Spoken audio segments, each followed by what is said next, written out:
Hier, j'ai eu un problème avec mon portable.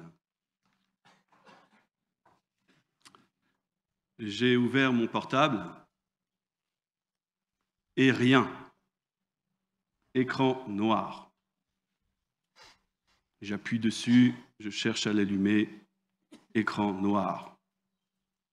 Mon smartphone mort. Alors j'avais quelqu'un à côté de moi avec un t-shirt écrit Boss. Je me tourne vers lui et je lui dis « Patron, que dois-je faire ?» Et il me dit « Mais qu'est-ce que c'est que votre portable, mon père? C'est quoi comme marque ?» Alors je lui donne la marque. Il me dit « Mais c'est pas une marque, ça. C'est une sous-marque. » C'est une sous-marque.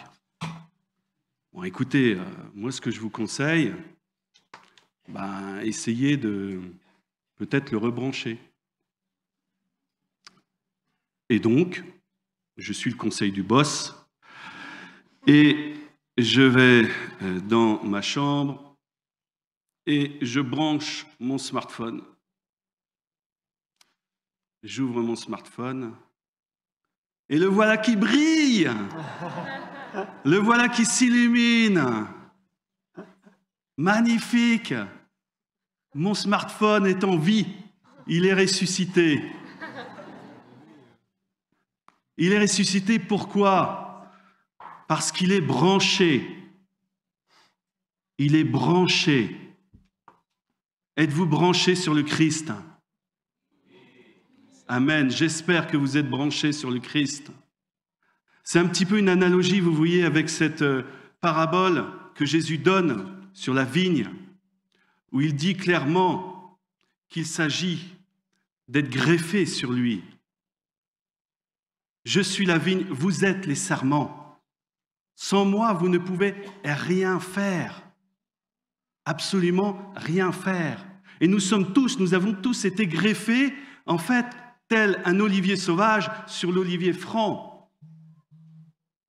Nous sommes tous des enfants adoptés du Père et nous sommes tous greffés sur Jésus. Voilà pourquoi vous êtes appelés à briller pour le monde, chacun d'entre vous, parce que vous êtes connectés au Christ, parce que vous êtes branchés sur Jésus. Et c'est ça qui est, si je puis dire, le cœur, la vitalité de ce que vous êtes. C'est le fait d'être branché sur Jésus. Et quand on est branché sur Jésus, tout change. Quand on est connecté à Jésus, tout change. Notre regard change, notre manière d'écouter change, notre pensée est renouvelée. Tout est repris. Et nous portons déjà un fruit de joie. Et je suis sûr que parmi vous, vous avez connu cette joie, peut-être par le baptême, si vous en avez le souvenir, peut-être par une effusion du Saint-Esprit. Il y a un moment où vous avez été connecté avec le Seigneur et là, tout a changé. Tout a changé. Votre regard a changé. Votre pensée a changé. Tout a été renouvelé. Tout a été repris. Même tes blessures sont changées. Même les marques de ton corps sont changées. Elles qui avaient des significations. Aujourd'hui, toutes les marques de ton péché sont comme les marques du Christ sur la croix qu'il porte dans la paix. Et tu partages sa croix aujourd'hui pour le monde avec cette paix intérieure et cette joie intérieure qui t'habite. Et c'est ça qui est magnifique, c'est que tout change en Jésus-Christ. Et pourtant, l'Écriture nous dit, et c'est le deuxième point que je voulais souligner, qu'il y a sur la vigne du Seigneur, il y a des sarments qui sont morts. Et qui pourtant sont attachés à Jésus. Il y a des sarments qui sont morts attachés à Jésus.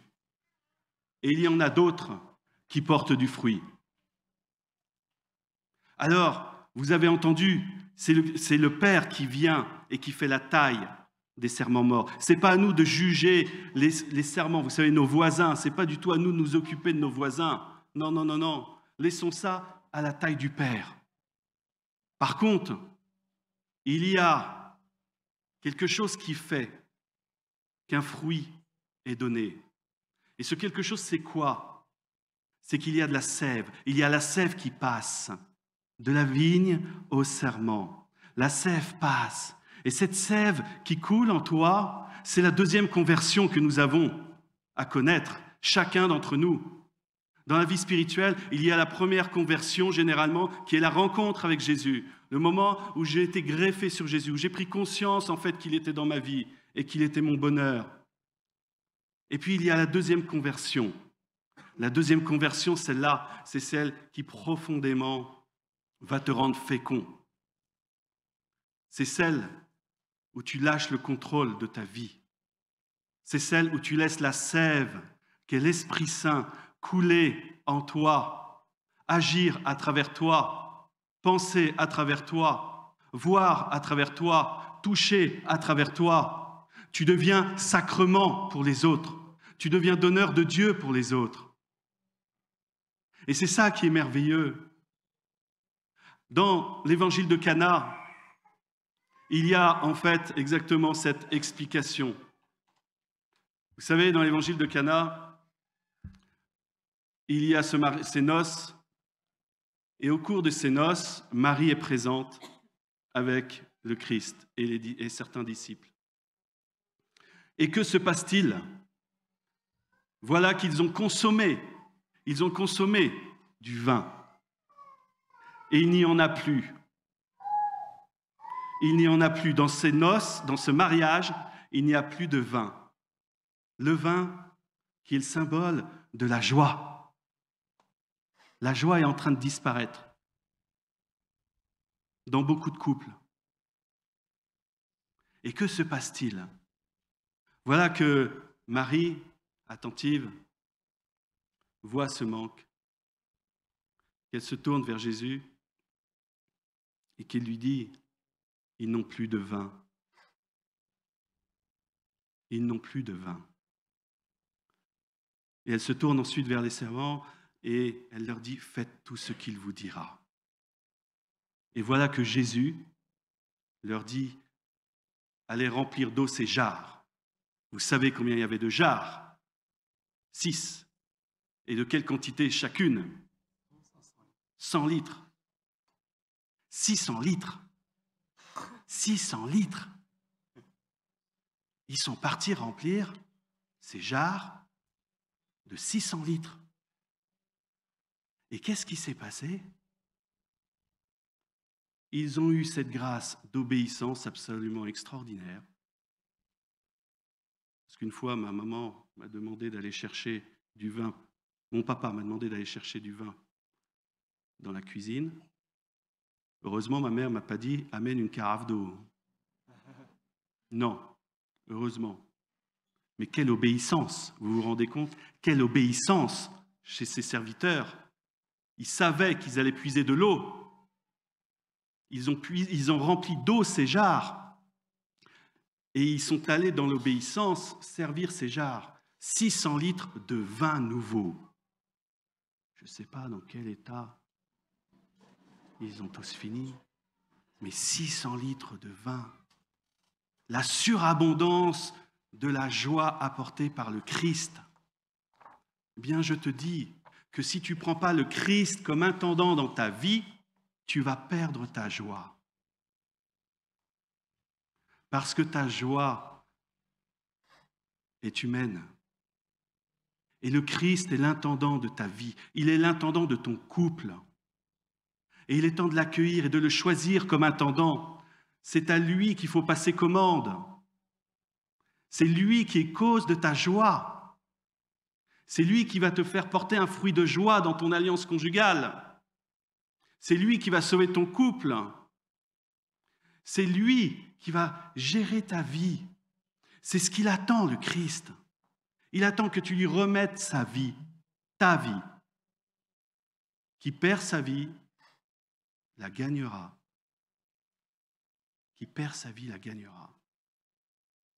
Alors que, au moment où nous allons célébrer l'Eucharistie, au moment du vin nouveau de l'Alliance nouvelle, en son sang, que nous puissions, chacun d'entre nous, déposer notre vie et dire au Christ, Seigneur, sois gérant de ma vie. Sois le gérant, sois l'intendant de ma vie, Seigneur. Afin coule en moi ton Esprit très saint. C'est extraordinaire cette conversion à laquelle nous sommes tous appelés. C'est de croire et d'affirmer que nous avons l'Esprit Saint. Oui, Saint Paul le dit, il nous dit cette phrase qui est extraordinaire, je trouve. Sur le coup, j'avais l'impression que c'était orgueilleux. Nous l'avons, nous, la pensée du Christ. Nous l'avons, nous, la pensée du Christ. Vous avez la pensée du Christ. Vous êtes capable de penser comme le Christ. Je suis capable de penser comme le Christ. Je suis capable d'agir comme le Christ. Je suis capable d'être présence du Christ dans ce monde. Et vous aussi. Et si vous ne l'êtes pas, mais qui va l'être? Qui va l'être? Si l'Esprit Saint, vous ne le laissez pas couler dans vos veines, qui va le faire? Le monde est en train de crever. Il est en train de crever. Il ne connaît pas le secret qui habite vos cœurs. Il ne connaît pas la gloire qui habite vos cœurs. Parce que vous êtes des enfants de la gloire. Vous êtes fils et filles de la gloire de Dieu. La gloire de Dieu, c'est que vous portiez du fruit. Vous voyez, aujourd'hui, on fait beaucoup d'images médicales, des images à résonance magnétique. Je me dis toujours, Seigneur, viens faire une image à résonance spirituelle maintenant sur tes enfants. Mais c'est le Saint-Esprit dans son cœur, le Saint-Esprit. Vous avez le Saint-Esprit en vous. Laissez-le jaillir. Laissez jaillir la vie de l'Esprit. Alors il y a quelque chose pour ça, d'une manière particulière peut-être. C'est cet amour que nous avons à avoir de la parole de Dieu. Cet amour que nous avons à avoir de la parole de Dieu. Parfois on se dit, mais j'entends pas l'Esprit Saint. Mais est-ce que tu lis? Est-ce que tu es un amoureux de la parole? Est-ce que tu lis la parole? Est-ce que tu la médites? Est-ce que tu la manges? Est-ce que tu l'assimiles? Est-ce que tu la vis? J'ai rencontré un évangélique. J'ai échangé un peu avec lui, puis il m'a taquiné. Il m'a dit, vous, les catholiques, je vais vous dire ce que vous êtes. Alors, il me dit, vous voyez, vous prenez une bonne pièce de bœuf. Un catholique, lui, qu'est-ce qu'il va faire? Il va regarder l'origine. Il va regarder l'origine, il va regarder la pièce, il va regarder la date de péremption, il va vachement bien connaître la pièce de bœuf. Il va très très bien la connaître. Bien, nous les évangéliques, vous savez, la pièce de bœuf, on la mange. Et je me suis dit qu'il y avait quelque chose de vrai chez nous, là-dedans. C'est que Dieu est bien souvent objet intellectuel, objet de connaissance. Et on oublie qu'il est vie. Il est la vie. Nous avons à consommer Dieu. Nous le consommons toutes les semaines. Il est la vie du ressuscité. Normalement, quand vous arrivez à la messe, avec un peu de tristesse, vous quittez la messe, mais en ressuscité. Vous allez dans un instant consommer le Christ, mort et ressuscité. La gloire de la résurrection va être en vous dans un instant, va être vivifiée en vous dans un instant. Alors vous voyez, apprenons à être des amoureux de la parole de Dieu, à la manger, à la méditer, afin qu'elle nous habite pour que nous soyons des paroles de Dieu. Le Verbe s'est fait chair et il n'a pas fini de se faire chair. Il n'a pas fini de se faire chair en vous. Vous êtes une parole de Dieu pour le monde, chacun d'entre vous. Allez chercher dans la parole ce qui résonne en vous. Allez la chercher, cette parole. Et vous trouverez ce jaillissement de l'esprit, ce témoignage qui fait votre force et qui fait que vous êtes une lumière dans ce monde de ténèbres. Mais soyez des amoureux de la parole, je vous en supplie, parce que l'Esprit Saint, nous a dit le Seigneur, l'Esprit Saint vous enseignera tout et il vous rappellera ce que j'ai dit. Si tu ne médites pas la parole, l'Esprit Saint ne peut pas agir en toi. L'Esprit Saint est celui qui fait remonter, il est la mémoire de Dieu, il est celui qui fait remonter la parole dans ton cœur, dans ton intelligence, dans ta vie, et qui te guide. Il est celui qui te rappellera la parole. Il est la mémoire de ton Dieu. Si tu ne médites pas la parole de Dieu, si tu ne la connais pas, si tu ne demandes pas cette grâce de l'aimer chaque matin que le Seigneur fait, entendras-tu l'Esprit? Demandez cette grâce aussi au Seigneur. Demandez-lui cet amour de sa parole pour que vous puissiez vraiment féconder le monde. Et ça, c'est l'obéissance. Du coup, on peut obéir à sa parole et on peut avoir cette audace quand il est serviteur de répondre au commandement de la Vierge Marie et du Christ derrière la Vierge Marie. Alors c'est lui qui passe commande. Alors les bouteilles, tu n'as plus besoin d'acheter de bouteilles. Plus besoin, c'est Marie qui s'en occupe, c'est elle qui passe commande. Tu te places derrière, tu te caches, et tu dis Marie, passe devant.